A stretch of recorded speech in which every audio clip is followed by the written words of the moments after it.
saudara-saudara yang dikasihi Tuhan. Hari ini kita akan belajar dari peristiwa luar biasa di dalam Yohanes 11 tentang kebangkitan Lazarus. Tema kita hari ini mengajak kita untuk merenungkan kuasa iman. Jikalau engkau percaya, engkau akan melihat kemuliaan Allah. Itulah janji Tuhan kepada Marta dan juga kepada kita hari ini. Itu bisa kita lihat di dalam kitab Yohanes 11 ayat 40. Slide berikutnya. Di dalam Yohanes 11 ayat 1 sampai 45 menceritakan tentang kebangkitan Lazarus oleh Yesus di Betania, rumah sahabat-sahabatnya. Ya. Sahabat-sahabat Yesus itu diantaranya adalah Maria, Marta, dan Lazarus. Maria adalah wanita yang mengurapi kaki Yesus. Itu bisa kita lihat di dalam ayat 2. Sedangkan Marta adalah saudaranya Maria yang dikenal sebagai pribadi yang aktif melayani. Itu bisa kita lihat di ayat 5. Kita baca ya yang di ayat 5 ya.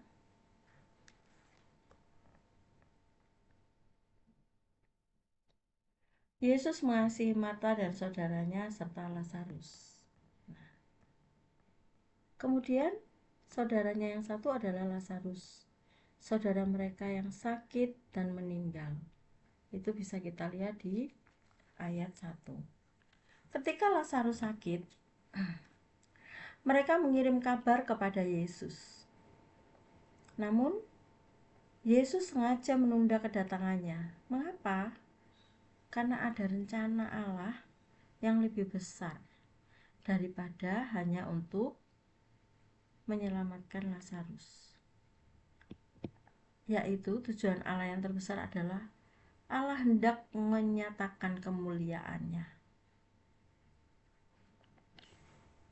Slide berikut. Next. Nah, mari kita lihat bagaimana sikap manusia dalam menghadapi masalah besar. Manusia di sini adalah Marta dan Maria. Kita lihat Marta berkata, "Tuhan, sekiranya Engkau ada di sini," kita bisa lihat di Yohanes 11 ayat 21 ya.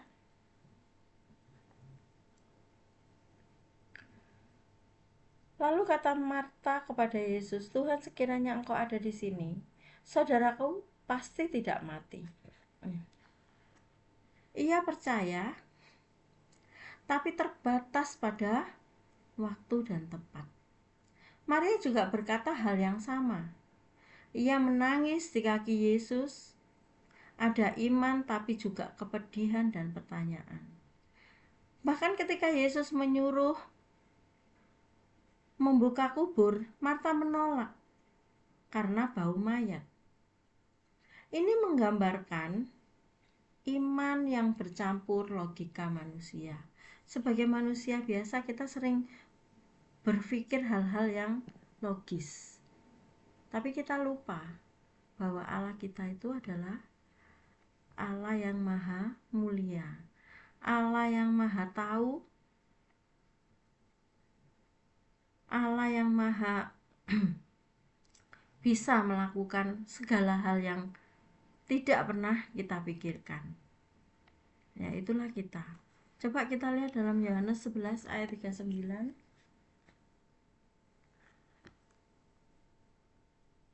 Kata Yesus, "Angkat batu itu." Marta, saudara orang yang meninggal itu berkata kepadanya, maksudnya kepada Tuhan, "Ia sudah berbau sebab sudah 4 hari ia mati." Jadi jelas dikatakan bahwa Lazarus ini sudah 4 hari mati. Secara logika kita manusia, mungkin nggak orang yang sudah mati 4 hari dibangkitkan? Kan nggak mungkin. Nah, disitulah Allah ingin menyatakan kemuliaannya. Disitulah Allah ingin membuktikan kepada orang yang ada di situ bahwa Dia itu adalah benar-benar Allah, manusia yang mempunyai sifat keilahian. Next. Namun di tengah keterbatasan itu, ada momen rohani yang penting. Marta mengaku, "Ya Tuhan, aku percaya." Sebuah pengakuan bahwa Yesus adalah Mesias. Maria datang dengan penyembahan. Ia tidak banyak bicara, tetapi bersungkur di kaki Yesus. Ini gambaran hati yang berserah. Meskipun dia tidak mengerti.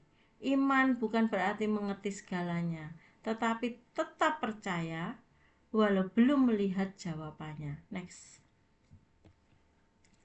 Lalu bagaimana tindakan Tuhan? Secara rohani, perbuatan Maria dan Marta, perjuangan iman mereka adalah proses menuju pengenalan akan kuasa dan kemuliaan Allah. Marta mengaku Yesus sebagai Mesias. "Ya Tuhan, aku percaya bahwa Engkaulah Mesias, Anak Allah, yang akan datang ke dalam dunia." Maria berserah dan menyembah. Dalam Yohanes 11 ayat 32, sikap tersungkur di kaki Tuhan. Di tengah keterbatasan itu ada momen rohani yang penting. Lalu bagaimana Tuhan? Yesus menangis, ia tidak acuh. Ia ikut merasakan duka kita, lalu ia bertindak secara ilahi. Lazarus, lalu Yesus berbicara kepada Lazarus di depan kuburnya. "Lazarus, marilah keluar." Dalam Yohanes 11 ayat 43,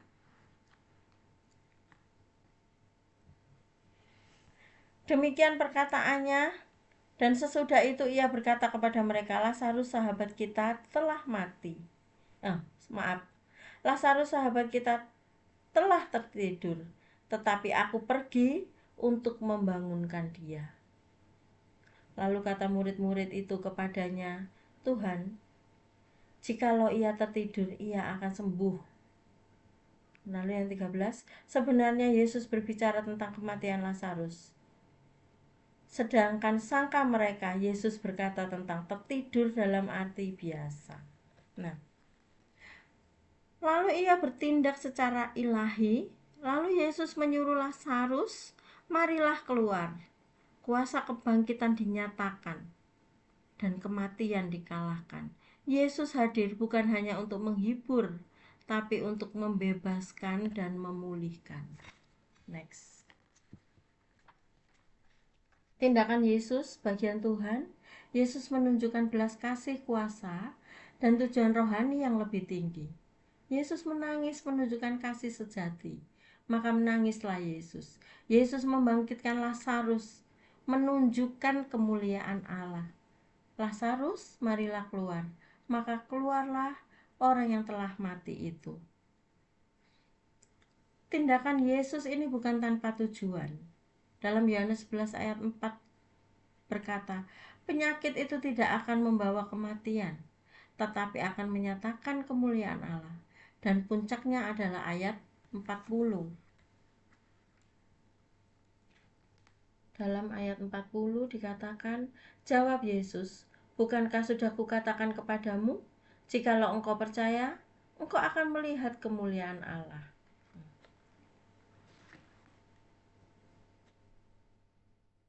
Inilah maksud Allah. Jikalau engkau percaya, engkau akan melihat kemuliaan Allah.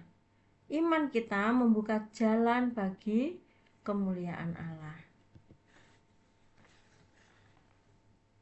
Kemuliaan Allah dinyatakan melalui mujizat untuk membangkitkan iman.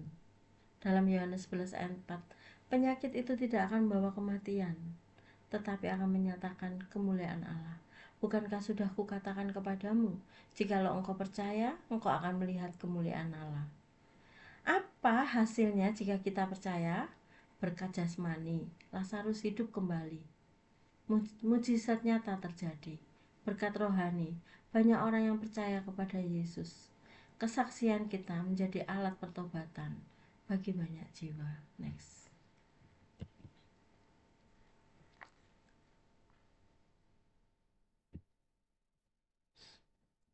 Yohanes 11 ayat 4, orang yang telah mati itu keluar.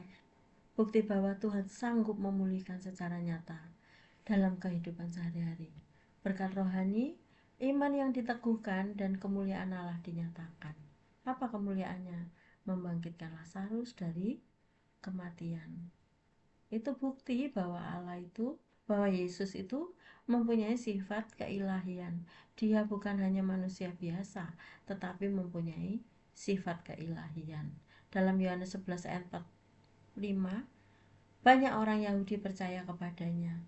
Iman orang banyak diteguhkan dan rencana keselamatan Allah makin nyata.